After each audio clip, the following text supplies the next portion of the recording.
Kia ora mai anora, kua puta e tahi rangatira Pakehi Māori hou I te whare wānanga o Waikato ko rātou ngā tauira tuatahi o te kaupapa I whakaarahia ake ai kia whai ai ngā uri Māori I wā rātou tohu pairua I roto I ngā kaupapa Pakehi. He kaupapa mahi tahi tēnei I Wainganui te whare wānanga o Waikato me te kāreti o Waikato Tainui I hopu hopu. Koinei ngā kanohi hou ka tū hei kai urungi I te ao Māori. He rā whakaharahara mō te kaumāwaru kua riro I a rātou tohu pairua Pakehi. I te kingi Māori hoki e! Ko te rōpū tuatahi tēnei kua puta I te kaupapa nā te whare wānanga o Waikato me te kāreti o Waikato Tainui I whakahaere.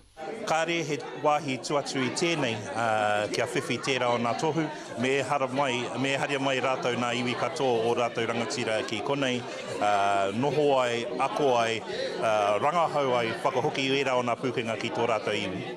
I whakahāngaitia te kaupapa tērā I tohu ai te umanga Pakehi pairua o Rānana, kia whai atu ai ngā tauira I te ara, hei whakatītina I ngā tikanga taketake ki ngā mahi Pakehi. In this modern age, you need some skills that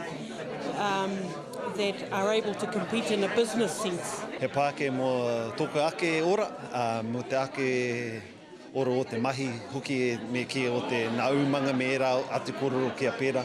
He rā I whakanui a rawatia e ngā whānau, tai atu hoki ki ngā rangatira o te ao Māori. Ka kite atu I te kaha o te mine, I te kaha o te harikoa o te ngākau, o ngā iwi nei, me harikoa ka tika. I tino harikoa te ngākau, kua tai atu nei ki te pōtaingia I tēnei kaupapa ai.